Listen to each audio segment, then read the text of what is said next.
Uniform পরে যেখানে একেবারে হাতে অত্যাধুনিক আগ্নেয়াস্ত্র নিয়ে ছবি পোস্ট করেছেন গৌতম দাস। কে এই গৌতম দাস? ইনি ওসি কালীঘাট থানায় দ্বিতীয় দফার আগেই ওসি বদল হয়েছে এবং তারপর তিনি দায়িত্বে এসেছেন এবং সোশ্যাল মিডিয়ায় এই পোস্ট করার পরই বিতর্ক। ঠিক কি ঘটেছে এক্স্যাক্টলি জানার চেষ্টা করব। আবির রয়েছে আমার সঙ্গে, আবিরের কাছ থেকে আগে জানার চেষ্টা করি। আবির,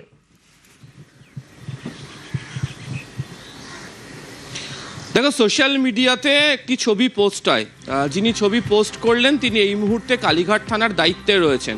সেই পোস্টে দেখতে পাওয়া যাচ্ছে তিনি একটি অত্যাধুনিক আগ্নেয়াস্ত্র নিয়ে তিনি ইউনিফর্ম পরে তিনি তার যে চেয়ার সেখানে বসে রেখেছেন এবং তার নিচে লেখা রেডি ফর। তো এটাকে নিয়েই একটা বিতর্ক শুরু হয়। তার কারণ তৃণমূল কংগ্রেসের তরফ থেকে জয়প্রকাশ মজুমদার তিনি নির্বাচন কমিশনের কাছে অভিযোগ দায়ের করেছেন এবং অভিযোগে তিনি লিখেছেন এভাবে একজন থানার ওসি তিনি ইউনিফর্ম পরে আছেন, তিনি এরম একটা আগ্নেয়াস্ত্র হাতে নিয়ে রয়েছেন। এটা হচ্ছে যে সার্ভিস রুলের বিরোধী, কোনোভাবেই এই ধরনের ছবি চেয়ারে বসে ইউনিফর্ম পরে পোস্ট করতে পারা যায় না। এবং যে লেখাটি লেখা রয়েছে আসলে সেটাকে নিয়েই মূলত হচ্ছে যে বিতর্ক দানা বেঁধেছে এবং এই রেডি ফর এটি কেন লেখা হয়েছে তা নিয়ে তারা কমিশনের কাছে অভিযোগ দায়ের করে বলেছেন যে এর মধ্যে দিয়ে ছবির মধ্যে দিয়ে কোথাও কি গিয়ে প্রচ্ছন্নভাবে হুমকি দেওয়া হচ্ছে, এই অভিযোগ তারা রেখেছেন। এবং তুমি জানো যে গত কয়েকদিন ধরেই বিভিন্ন জায়গাতে বিভিন্ন পুলিশ আধিকারিকের ভূমিকা নিয়ে বারবার ধরেই শাসক দলের একাধিক নেতারা তারা ক্ষোভ প্রকাশ করেছেন, তাদের ভূমিকা নিয়ে তারা প্রশ্ন তুলেছেন এবং তাদের বক্তব্য ছিল যে ভূমিকা তাদের পালন করা উচিত সেই ভূমিকার তারা পালন করছেন না। এবং এরই মধ্যে যেহেতু এই ছবি পোস্ট হয় সেই পোস্টকে ঘিরেই বিতর্ক দানা বাঁধতে শুরু করে এবং সেই ছবি একেবারে নিয়ে সার্ভিস রুলে কি লেখা রয়েছে সেই সংক্রান্ত অভিযোগ জানিয়ে নির্বাচন কমিশনের কাছে তাই জয়প্রকাশ মজুমদারের তরফ থেকেই অভিযোগটি জানানো হয়। পরবর্তী সময় দেখতে পাওয়া যায় যে এই পোস্টটি একেবারে সঙ্গে থাকো আবির। এবং খুব স্বাভাবিকভাবে অনেকগুলো প্রশ্ন তুলেছে তৃণমূলের প্রশ্ন, আগ্নেয়াস্ত্র কি আদৌ ওসির জন্য বরাদ্দ, অত্যাধুনিক অস্ত্রের প্রশিক্ষণ আছে কি না সে বিষয়ে প্রশ্ন এবং হুমকির সুরে ক্যাপশন বলেও দাবি করেছেন জয়প্রকাশ মজুমদার। এটা আমি ইলেকশন কমিশনকে কমপ্লেন করেছি এবং লালবাজারে পাঠিয়েছি। এটা প্রমাণ করছে বিজেপির প্রেরিত বিজেপি পার্টির একজন সদস্য তার উর্দি পরে হাতে বন্দুক নিয়ে কালীঘাট স্টেশনে বসে থাকার কোনো অধিকারই নেই। উনি পুলিশ না হলে সমাজের অন্য জায়গায় থাকলে সমাজ বিরোধী তৈরি হতেন। তাকে শুধু সাসপেন্ড করা বা সরিয়ে দেওয়া নয়, তাকে গ্রেপ্তারি প্রয়োজন বলে আমি মনে করি।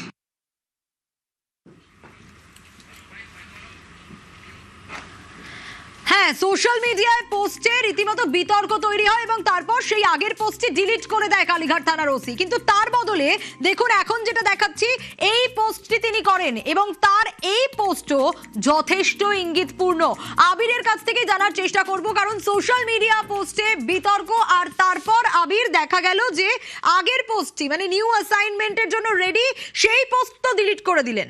আমরা জয়প্রকাশ মজুমদারের বক্তব্যও শুনছিলাম, কিন্তু তার পরের যে লাইনটি ওসি পোস্ট করলেন সেটা তো যথেষ্ট ইঙ্গিতপূর্ণ।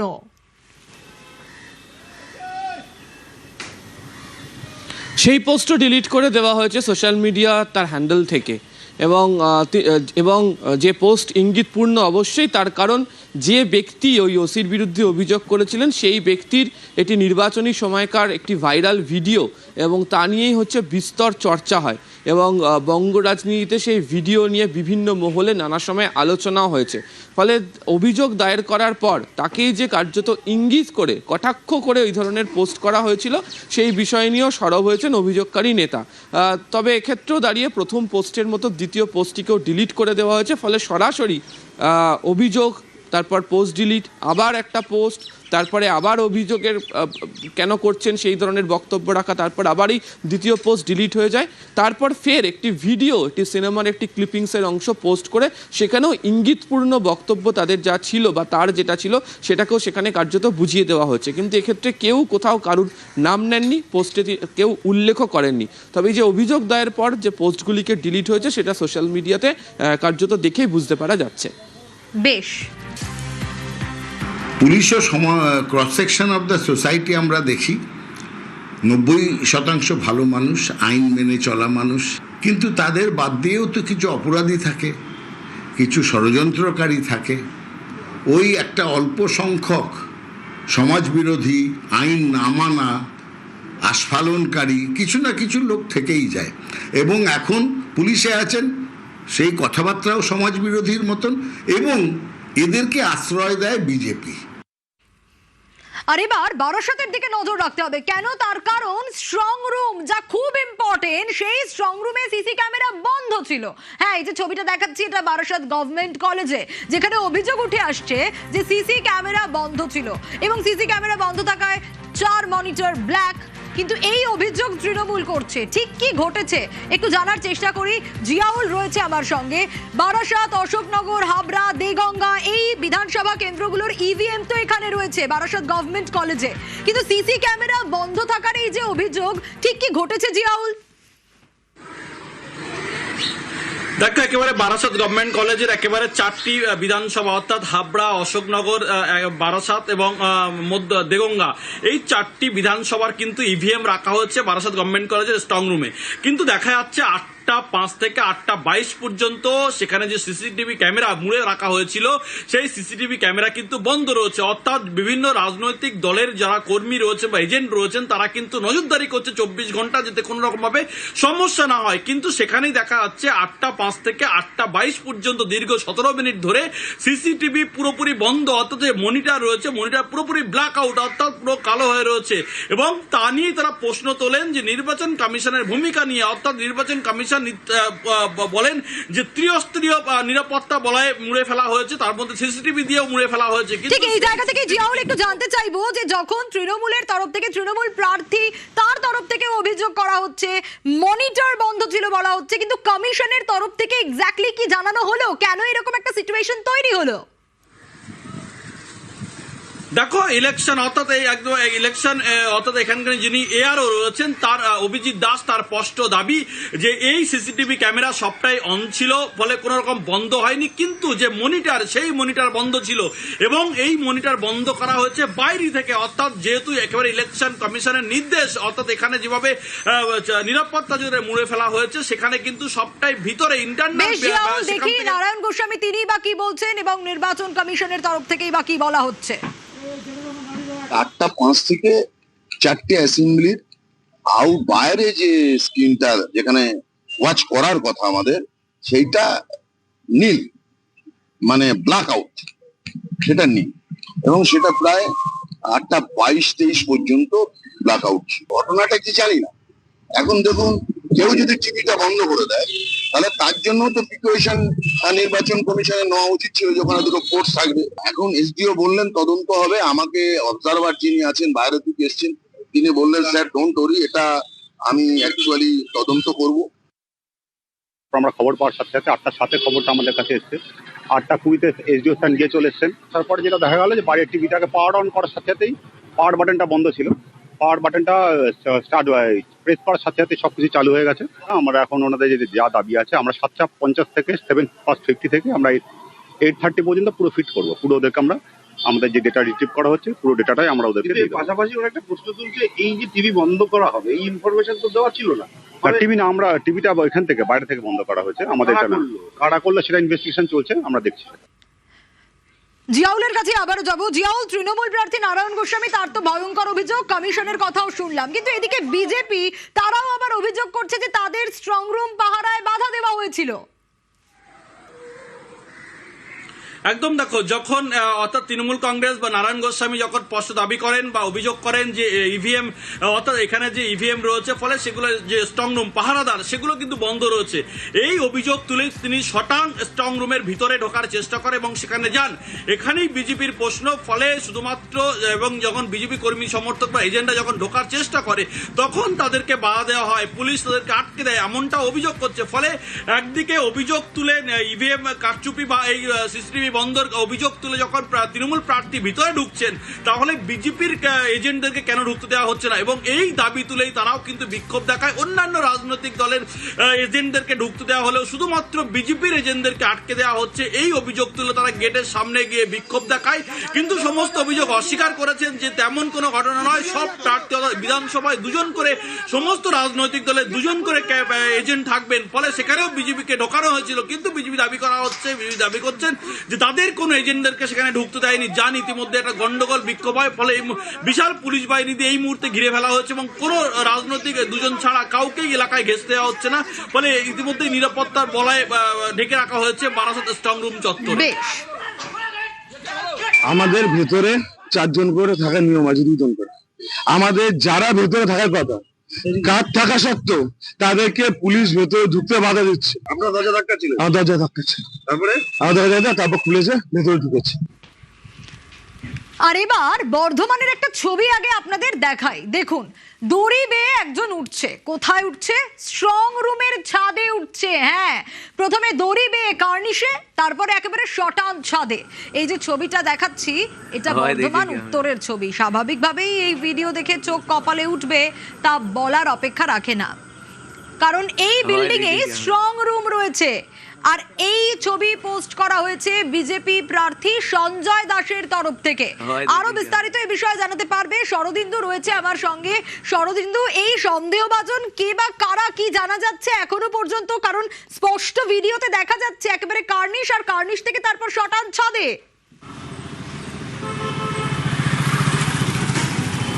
দেখো, বর্ধমানের ইউনিভার্সিটি ইনস্টিটিউট অফ টেকনোলজি ইউআইটিতে হয়েছে স্ট্রং রুম। এখানেই গণনা হবে এবং এখানে বর্ধমান উত্তর, বর্ধমান দক্ষিণ, গলসি, ভাতার, আউসগ্রামের ইভিএম রাখা রয়েছে। স্বাভাবিকভাবে এখানে নজরদারিতে রয়েছে রাজনৈতিক দলগুলিও এবং সেখানে কেন্দ্রীয় বাহিনী থেকে রাজ্য সশস্ত্র পুলিশ সকলেই রয়েছে। সেই অবস্থায় দেখা যাচ্ছে গত রাতের একটা ভিডিও পোস্ট করা হয়েছে বিজেপির বর্ধমান উত্তরের প্রার্থী সঞ্জয় দাসের তরফে। সেখানে দেখা যাচ্ছে এক ব্যক্তি কার্নিশ দড়ি বেয়ে একেবারে ছাদে উঠছে এবং ছাদেও এক বা একাধিক ব্যক্তি রয়েছে বলে ভিডিওতে দেখা যাচ্ছে। একেবারে সঙ্গে থাকো শরদিন্দু, দেখি বিজেপির তরফ থেকে কি বলা হচ্ছে। এত বড় বিল্ডিং এর উপর থেকে 4-5 জন দেখছি টপকাচ্ছে। বিল্ডিং এ বিকট শব্দ আসছে, জোরে জোরে শব্দ আসছে। এখানে আমার মূলত সন্দেহজনক মনে হচ্ছে যে উত্তর বিধানসভার যে ইভিএম গুলো রাখা আছে তার পাশে কোনো কন্ট্রাকশন ভেঙে যে ইভিএম ঢোকাচ্ছে না কিনা তার কোনো গ্যারান্টি নেই। কারণ প্রশাসনকে আর বিশ্বাস করা যাচ্ছে না। নির্বাচন কমিশনের কাছে অনুরোধ, আপনারা বিষয়টা একটু নজর দিয়ে দেখুন, নইলে এখানে যে কটি বিধানসভার ইভিএম আছে সেগুলো আর ভালোভাবে গণনা হবে বলে আমার মনে হচ্ছে না। আবার শরদিন্দুর কাছে যাব। শরদিন্দু, বিজেপির তরফ থেকে স্ট্রং রুমের নিরাপত্তা নিয়ে প্রশ্ন তোলা হচ্ছে।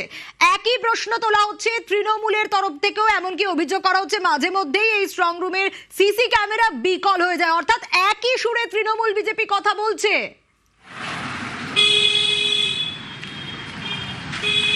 একেবারেই দেখো, প্রত্যেকটা রাজনৈতিক দলই স্ট্রং রুমের নিরাপত্তা একদম যথাযথ থাকুক বা সেই ব্যাপারে সিসিটিভি চালু থাকুক এটা চাইছেন এবং সকলে একেবারে পাখির চোখ পড়েছে সিসিটিভির যে মনিটরগুলি আছে সেখানে, এবং সেখানেই দেখা যাচ্ছে কোনো কোনো ক্ষেত্রে সিসিটিভি কিছুক্ষণের জন্য বন্ধ হয়ে যাচ্ছে। এবং সেই সঙ্গে তৃণমূল পক্ষ থেকে অভিযোগ করা হচ্ছে সিসিটিভির যে ক্যামেরার যে সময় দেখা যাচ্ছে তা হচ্ছে যে ভারতীয় বা এখনকার বর্তমানের এখানের যে সময় তার থেকে কিছুটা আলাদা। সেক্ষেত্রে সিসিটিভির ক্যামেরা 2-3 মিনিট, কোথাও 1 মিনিট এগিয়ে রয়েছে। এই যে কেন এটা হচ্ছে, কেনই বা সিসিটিভি বন্ধ হচ্ছে, কেনই বা সময় এগিয়ে যাচ্ছে, এই বিষয়টি তৃণমূলের অভিযোগ যে প্রশাসনকে জানানো হয়েছে, নির্বাচনকে দপ্তরকে জানানো হয়েছে, কিন্তু তার কোনো সমাধান এখনো মেলেনি। তাই তারা একদিকে যেমন এই ছাদ দিয়ে কারা উঠছে সেই নিয়ে উদ্বিগ্ন, তেমনই সিসিটিভির ক্যামেরা বন্ধ হয়ে যাওয়া বা একেবারে সঙ্গে থাকো শরদিন্দু, তৃণমূল কি বলছে শুনবো। ভেতরে কি হচ্ছে আপনারা গতকাল থেকে দেখছেন যে ভিডিও ফুটেজে নানান অভিযোগ বিভিন্ন দল থেকে আসছে, আমাদের দল থেকে আসছে। আমরা তো বিভিন্ন জিনিস অ্যাড্রেস করছি, আমরা সেগুলোকে রেস করছি, কিন্তু সলিউশনটা কোথায়? এই প্রবলেমগুলোকে কারা সলিউশনটা বের করে দেবে? নির্বাচন কমিশন বারবার বলছেন যে ট্রান্সপারেন্সি, স্বচ্ছতা মেনটেন করে ভোটের সবকিছু প্রক্রিয়া চালানো হচ্ছে তাদের পক্ষ থেকে। যে সকল উদ্যোগ নেওয়া হয়েছে সবকটাই যদি আমরা সাম আপ করি, সব দিক থেকে একটা কোথাও না কোথাও গাফিলতির একটা আবহাওয়া পাওয়া যাচ্ছে বা আভাস পাওয়া যাচ্ছে। শরদিন্দু, দুটো রাজনৈতিক দলই গুরুতর অভিযোগ তুলছে, আর এরই মধ্যে কমিশনের কি বক্তব্য?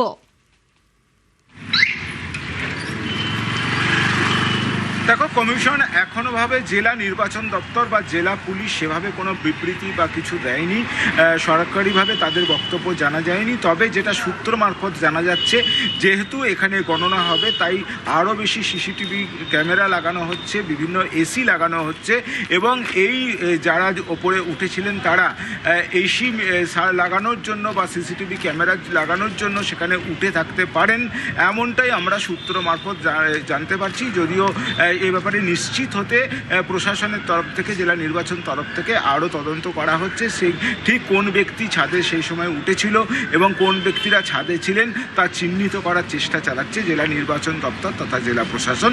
যদিও জেলা পুলিশ বা জেলা প্রশাসনের পক্ষ থেকে এই সংক্রান্ত কোনো বিবৃতি এখনো পর্যন্ত দেওয়া হয়নি। বেশ,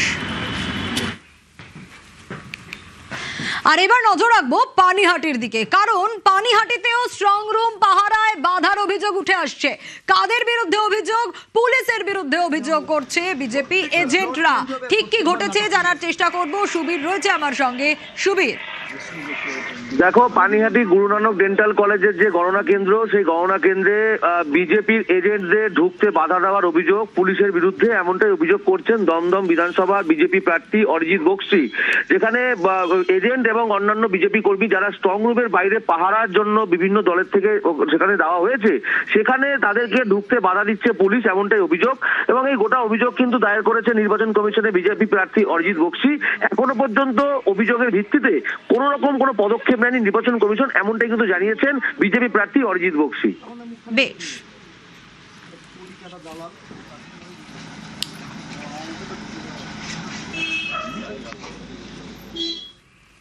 স্ট্রং রুম সংঘাতে জেলায় জেলায় পারদ চড়ছে। তৃণমূল নেত্রীর নির্দেশে রাত ভর স্ট্রং রুম পাহারা। কালনার ছবি যদি দেখি তাহলে কালনায় স্ট্রং রুম পাহারায় পূর্বস্থলী দক্ষিণের প্রার্থী। কালনা কলেজে রাত ভর পাহারা দেন তৃণমূল প্রার্থী। ক্যান্ডিডেটকে রাত জাগতে হবে, স্ট্রং রুম পাহারা দিতে হবে। দুপুরবেলা এসেছি, বিকেলে এসেছি, এখন আমি এলাম, এখন রাত জাগবো, কালকেও রাত জাগবো, পরশুও রাত জাগবো। দরজার কাছে পৌঁছতে পারলাম, যেখানে সেন্টার পোস্ট দরজা পর্যন্ত আমাকে পৌঁছে দিল, যেটা আমার অধিকার আছে। তারা দূর থেকে দেখতে দিল, দেখলাম, কিন্তু হয়তো কাছাকাছি যেতে পারলাম, এটাও কি ব্যবস্থা আগে তো হয়নি কখন। রিটার্নিং অফিসারের বিরুদ্ধে কমিশনে নালিশ তৃণমূলের। স্ট্রং রুমে পোস্টাল ব্যালটে কারসাজির অভিযোগ। বৃহস্পতিবার রাতে ক্ষুদিরাম অনুশীলন কেন্দ্রে উত্তেজনার পরিস্থিতি তৈরি হয়। রিটার্নিং অফিসারের বিরুদ্ধে নালিশ তৃণমূলের। কমিশনে অভিযোগ জানিয়েছে তৃণমূল কংগ্রেস। আরও একবার জানাবো, রিটার্নিং অফিসারের বিরুদ্ধে কমিশনে নালিশ তৃণমূলের। স্ট্রং রুমে পোস্টাল ব্যালটে কারসাজির অভিযোগ। বৃহস্পতিবার রাতে ক্ষুদিরাম অনুশীলন কেন্দ্রে রীতিমতো উত্তেজনার পরিস্থিতি তৈরি হয়। রিটার্নিং অফিসারের বিরুদ্ধে নালিশ তৃণমূলের। কমিশনে অভিযোগ জানিয়েছে তৃণমূল কংগ্রেস।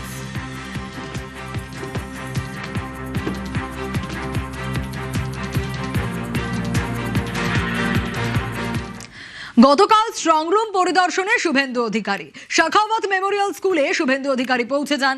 ভবানীপুরে ইভিএম শাখাওয়াত মেমোরিয়ালের স্ট্রং রুমে। আর ভবানীপুরের বিজেপি প্রার্থী শুভেন্দু অধিকারী স্ট্রং রুমের সুরক্ষা খতিয়ে দেখেন তিনি।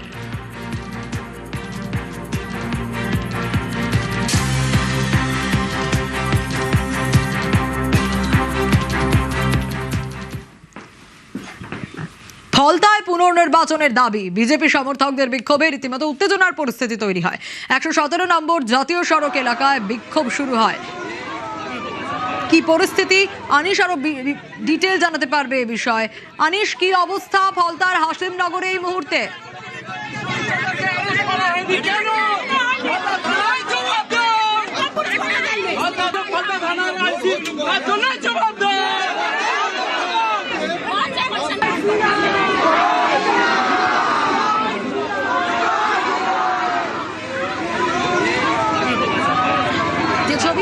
দেখাচ্ছি ফলতায় পুনর্নির্বাচনের দাবিতে বিক্ষোভ। বিজেপি সমর্থকদের বিক্ষোভে রীতিমতো এই ছবিটা দেখা যায়। এই ছবিটা 117 নম্বর জাতীয় সড়ক এলাকায় রীতিমতো বিক্ষোভ দেখাতে শুরু করেন তারা। বিজেপি কর্মী সমর্থকরা ফলতার হাসিমনগরে। কি কারণে তাদের এই বিক্ষোভ? ফলতায় পুনর্নির্বাচনের দাবি জানানো হচ্ছে।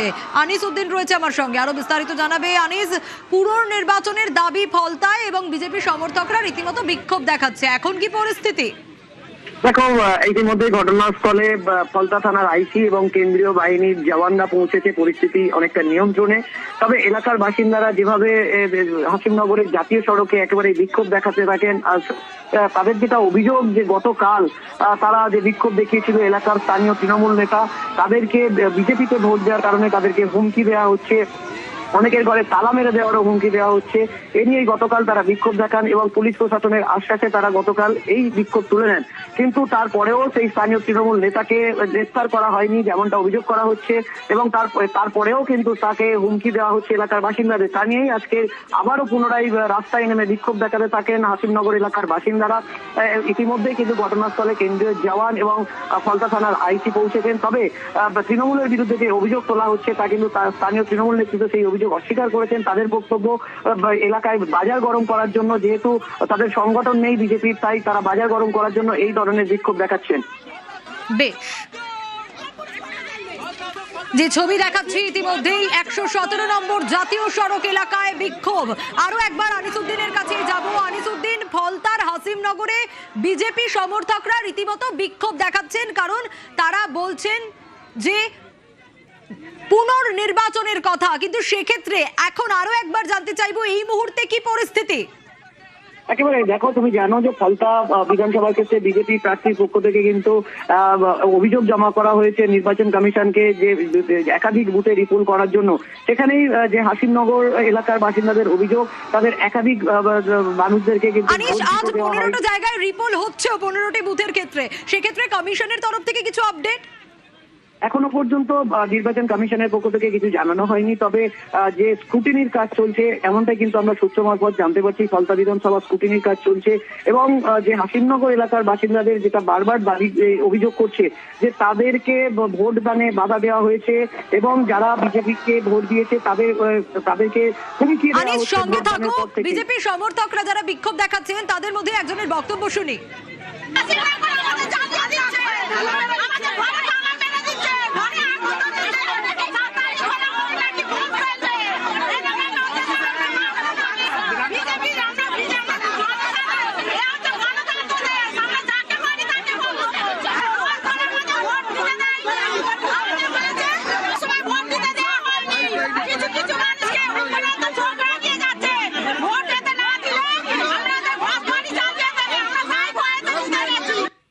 অর্থাৎ তাদের একটাই দাবি যে আবার পুনর্নির্বাচন চান তারা, তাই তো আনিস?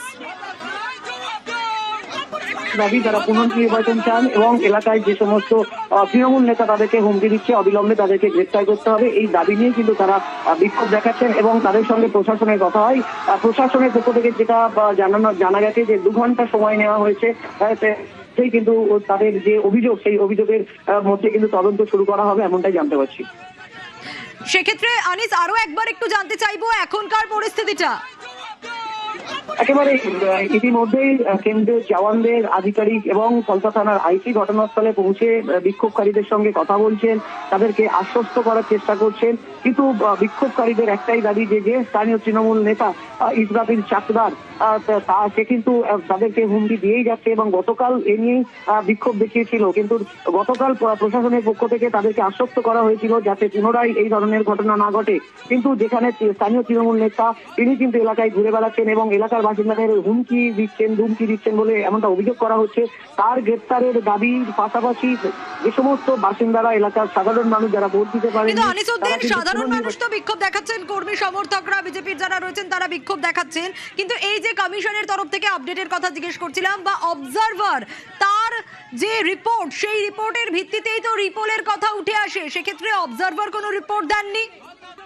একেবারে দেখো, আমরা যেটা জানতে পেরেছি যে 30টি বুথের ফলতা বিধানসভা 30টি বুথের অভিযোগ জমা পড়েছে, এবং এই ঘটনায় ফলতার বিজেপি প্রার্থী দেবাংশু পান্ডা তিনি জানিয়েছেন যে সমস্ত অভিযোগ নির্বাচন কমিশনের কাছে জানানো হয়েছে, কিন্তু এখনো পর্যন্ত অফিসিয়ালি কোনো উত্তর জানানো হয়নি। তবে নির্বাচন কমিশন ফলতা বিধানসভা নিয়ে কি ভাবছে তা কিন্তু সময়ের অপেক্ষা করতে হবে। আনিসুদ্দিন, আরেকবার একটু তোমার কাছ থেকে জানতে চাইবো যে অর্থাৎ এখন কি পরিস্থিতি অনেকটা নিয়ন্ত্রণে? একেবারে পরিস্থিতি, বিক্ষোভকারীরা কিন্তু রয়েছে হাকিমনগর এলাকায়, এবং সেখানে তাদের সাথে যে কেন্দ্রীয় জওয়ানের আধিকারিক এবং ফলতা থানার আইসি ঘটনাস্থলে পৌঁছেছেন, তাদের সঙ্গে কথা চলছে। তবে পরিস্থিতি অনেকটা নিয়ন্ত্রণে, এমনটাই কিন্তু জানা গেছে। বেশ, আনিসুদ্দিন সঙ্গে থাকো। এই মুহূর্তে বিক্ষোভকারীরা সেখানে রয়েছেন, কিন্তু পরিস্থিতি অনেকটা নিয়ন্ত্রণে। কেন বিক্ষোভ দেখাচ্ছিলেন তারা? তার কারণ ফলতার 30টি বুথে অভিযোগ জমা পড়েছে, পুনর্নির্বাচনের দাবি জানানো হচ্ছে। বিজেপি সমর্থকদের বিক্ষোভে রীতিমতো উত্তেজনার পরিস্থিতি তৈরি হয়। 117 নম্বর জাতীয় সড়ক এলাকার ছবিটা আপনাদের দেখাচ্ছি। রীতিমতো বিক্ষোভ দেখাতে শুরু করেন ফলতার হাসিমনগরে বিজেপি কর্মী সমর্থকরা। সেই সময়কার ছবি আপনাদের দেখাচ্ছি। ঘটনাস্থলে পুলিশ, কেন্দ্রীয় বাহিনীর জওয়ানরা পৌঁছন এবং পরিস্থিতি এখন অনেকটা নিয়ন্ত্রণে, কিন্তু বিক্ষোভকারীরা সেখানে রয়েছেন। তাদের একটাই দাবি, রিপোল, পুনর্নির্বাচন চাইছেন তারা। এবং আজ 15টা জায়গায় পুনর্নির্বাচন হচ্ছে, 15টি বুথে পুনর্নির্বাচন হচ্ছে, কিন্তু ফলতায় 30টি বুথে নাকি অভিযোগ জমা পড়েছে। কিন্তু অবজারভারের তরফ থেকে যে রিপোর্ট, না সেই বিষয়ে কোনো আপডেট এখনো পর্যন্ত কমিশনের তরফ থেকে কোনো রকম আপডেট পাওয়া যায়নি। এ বিষয়ে বিজেপি প্রার্থী তার রিয়াকশনটা দেখাই আপনাদের। সাধারণ মানুষকে যদি কেউ ধমকায় চমকায় মারধর করে, এরকম যদি করে, আর কয়েকজন ছেলেকে মারধর করেছে কালকে আমি দেখেছিলাম, কিন্তু পুলিশ কোনো স্টেপ নেয়নি। স্টেপ না নেওয়ার কারণে আজকের এই পরিস্থিতি হয়েছে। যাকে পেটানোর দরকার ছিল, যাকে অ্যারেস্ট করার দরকার ছিল, সেই কালপিটটাকে ইসলামী চকোদারকে না করে পুলিশ অফিসারকে জানানো হয়েছিল। তো ফলতায় প্রায় শতাধিক বুথে অসঙ্গতি পাওয়া গেছে। ফলতায় পুনর্নির্বাচন চেয়েছি, কারণ এখানে তো বুথ 1টা 2টো 10টা বুথ নয়, এখানে হচ্ছে সহকারে বুথের ওপরে হয়েছে, ক্যামেরা বন্ধ ছিল, সেলোটে মেরে দেওয়া হয়েছিল, আতর ঢেলে দেওয়া হয়েছে। বিজেপি প্রার্থীর একাধিক অভিযোগ। ইতিমধ্যেই আমরা তৃণমূল নেতা শান্তনু সেনের সঙ্গে যোগাযোগ করতে পেরেছি। নিউজ 18 বাংলায় আপনাকে স্বাগত জানাবো। স্টুডিও থেকে সোনিয়া কথা বলছি। ফলতায় পুনর্নির্বাচনের দাবি জানানো হচ্ছে। বিজেপি কর্মী সমর্থকরা রীতিমতো বিক্ষোভ দেখাচ্ছেন। 4 তারিখ গণনা, আজ বিভিন্ন বুথে পুনর্নির্বাচন হচ্ছে, কিন্তু এক্ষেত্রে ফলতার এই ছবিটাই কি বলবেন? দেখুন, নরেন্দ্র মোদী অমিত শাহের হাত ধরে অমিত শাহের দপ্তরের প্রিন্সিপাল সেক্রেটারি জ্ঞানেশ কুমারকে ইলেকশনের কমিশনের মাথায় বসিয়ে সেখানে বাংলার প্রায় 450 অফিসিয়াল, চিফ সেক্রেটারি থেকে, হোম সেক্রেটারি থেকে, ডিজি থেকে শুরু করে ডিএম থেকে রিটার্নিং অফিসার সমস্ত চেঞ্জ করে দিয়ে 2400 কোম্পানি আনপ্রেসিডেন্টেড ভাবে বাংলায় গিয়েছে। তাদেরকে নিজেদেরকে ব্যবহার করে বিজেপি শাসিত রাজ্যগুলো থেকে পুলিশ অবজারভার নিয়েছে। অজয় পাল শর্মার মতো একজন অভিযুক্ত, বিভিন্ন কেসে যার নামে অভিযোগ আছে, সেই মতো একজন পুলিশ অবজারভারকে ইসি থেকে নিয়েছে, যিনি নিজেকে এনকাউন্টার স্পেশালিস্ট বলে দাবি করেন। এই ফলতায় প্রার্থীর বাড়িতে গিয়ে হামলা করে, প্রার্থীর বাড়িতে গিয়ে ভয় দেখিয়ে টেরারাইজ করার পরে, সবকিছুর পরেও যখন বুঝতে পেরেছে যে সারা বাংলার বাকি সমস্ত বিধানসভার মতো ফলতাতেও মমতা বন্দ্যোপাধ্যায়, অভিষেক বন্দ্যোপাধ্যায়ের প্রার্থী বিপুল ভোটে জয়ী হবে এবং সেই মানুষের মত ইতিমধ্যে ইভিএম এ বাক্সবন্দী হয়ে গেছে, যার প্রতিফলন আগামী পরিস্থিতি নয়, তখন হারের ভয় থেকে তারা এই ধরনের নাটকগুলো করছে এবং এই ধরনের নাটক করা প্রমাণ করছে যে তারা কতটা আতঙ্কিত এবং তারা নিজেরা বুঝে গেছে যে তাদের হার শুধুমাত্র সময়ের অপেক্ষা এবং মমতা ব্যানার্জির নেতৃত্বে চতুর্থবার তৃণমূল কংগ্রেসের সরকার গঠনও শুধুমাত্র সময়ের অপেক্ষা। বেশ, ধন্যবাদ জানাবো আপনাকে।